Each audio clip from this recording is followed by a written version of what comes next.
How you all doing, guys? It's Dom here, and today I thought I'd show you a couple of matches from the latest weekend gauntlet, which was the Allegiance Gauntlet, which was one attribute only.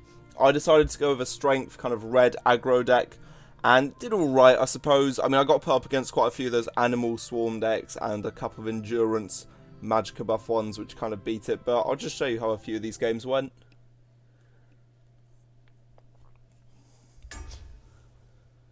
Okay, so up against endurance.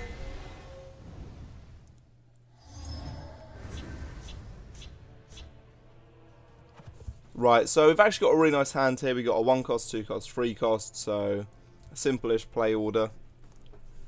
Fire Imp's really good for that early game push. I mean, it's a shame we can't run Crusader's Assault, but then that would just make the entire idea of the gauntlet redundant, I guess. So we'll put it down in the shadow lane just so, in case they have any form of, like, I don't know, actually, it's endurance, there's not really much they could have to stop it.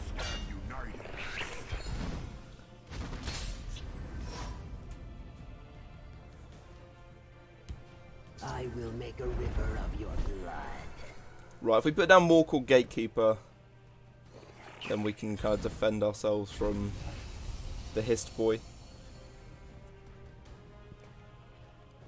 I'm wondering what this is. Maybe a Mummify? Yeah. And they've gone for Fiery Imp, which is an intriguing choice. Not sure I would have gone for that one, but okay.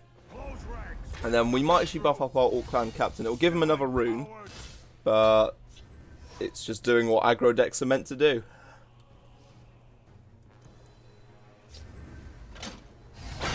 Okay, nice.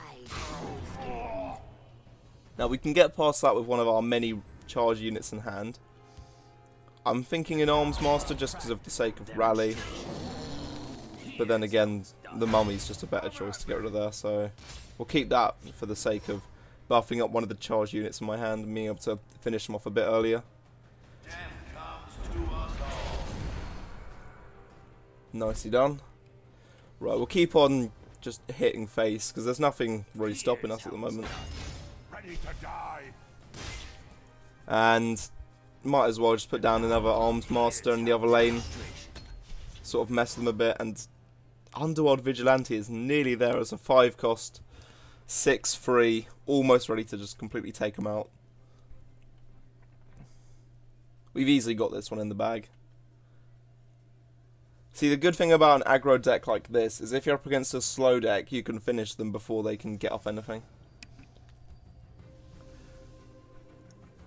I'm assuming this is another one of those endurance kind of magicka boosting decks, but it's just not really drawn the best of cards.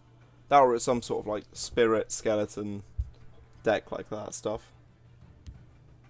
3 gods, 1 true faith. Okay. Yeah, that's fine. So we'll just Arms Master, then throw one of our charge units in hand at them. Doesn't matter actually, we'll just take Rampaging Minotaur and that'll do it.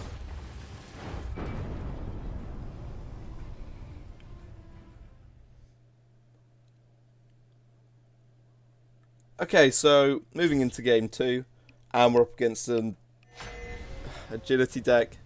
Might be an animal deck, we'll see.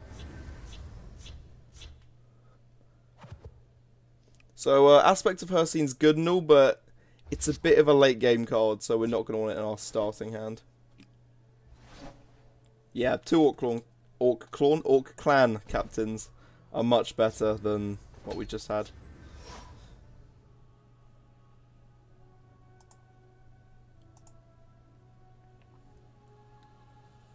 So we're just going to wait for them to make their move now.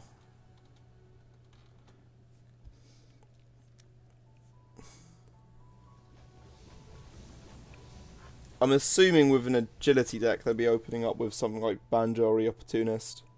Or if there's any sort of animal cards which are 1 or 0 cost, maybe one of them. I don't know if they'd break the ring for their first turn. It doesn't seem that necessary. Who knows? Clearly got some sort of decision. That or they've just gone AFK.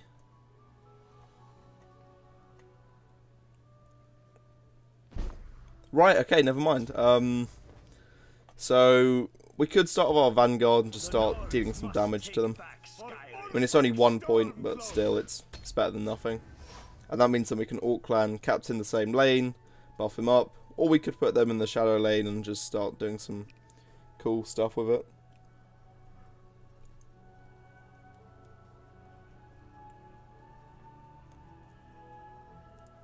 I'm sort of hoping we see a card from this game.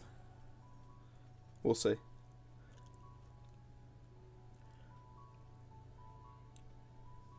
I mean, we've got Earthbone Spinner in hand, which is quite nice just for silencing any painful units.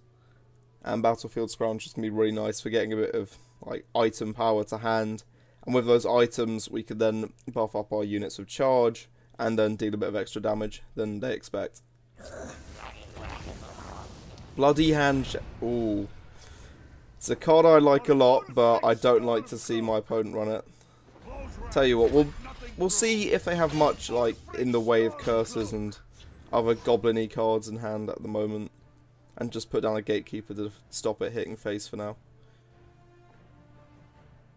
I'm also trying to tease them to get rid of the Stormcloak Vanguard so we can get our Stormcloak Battalion.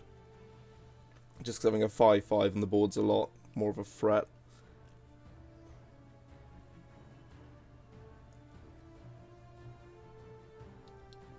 So you think Stormcloak Vanguard's actually a really nicely kind of made card, just that fact of it's a weak card that you throw out, and then when it dies you get given something quite strong. A simple common which is just nice to have.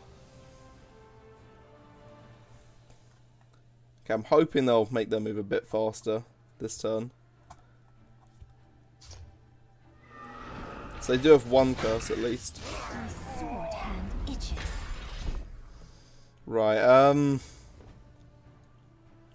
know if I want to risk them Bloody Hand chefing a lot. Or if I just Earthbone Spinner it now, so its effect becomes redundant. And we'll leave that lane at that for now. But we do have a few options, like our Battlefield Scrounger, to start getting rid of cards in their lane, giving us items and whatnot. And just sort of like being the alpha of the match, I guess. Do what we can to win, I suppose.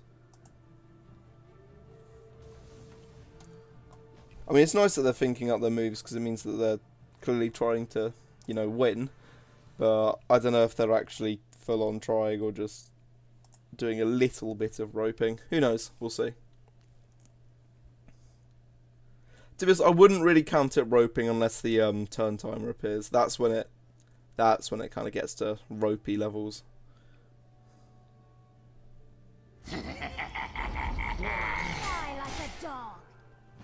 Okay, so that is going to be a big pain, so I might have to Underworld Vigilante to get rid of that. I might as well hit face first. So we could probably assume this is like a Murkwater deck. Goblin team.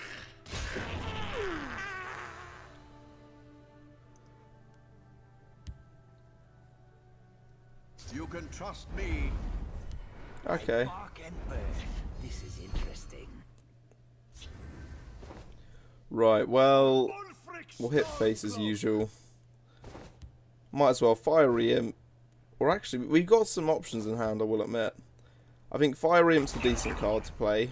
Gatekeeper's also kind of nice, but so is Captain. So if we get down that lot, and then buff up our Captain just so it's a little bit harder for them to remove because they've got curses. So if we just buffed up our Fiery Imp, that would be probably over-investing in something with only 1 health. I know we did that with Stormcloak Vanguard, but still, hopefully we can get them to destroy a few of the units that we don't want to keep for too much longer. Or they could take another 3 damage to face from our Stormcloak Vanguard. I'm not too fussed about that.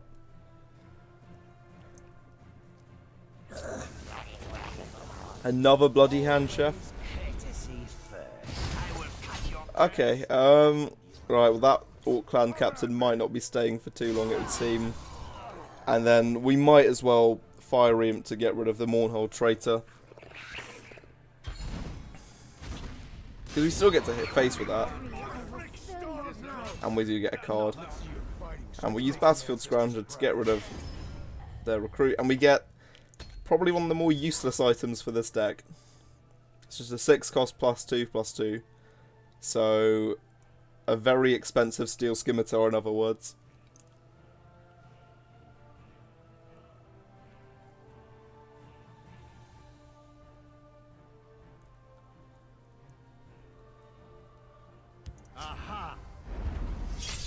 Okay.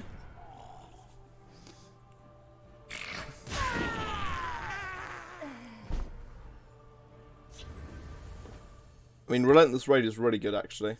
If we start investing in the field lane, maybe. That means we could drop both Orc Clan captains. Yeah, there we go. That's going to do a lot. And by a lot, I mean 6. So now we're in a position where you can probably take it next turn.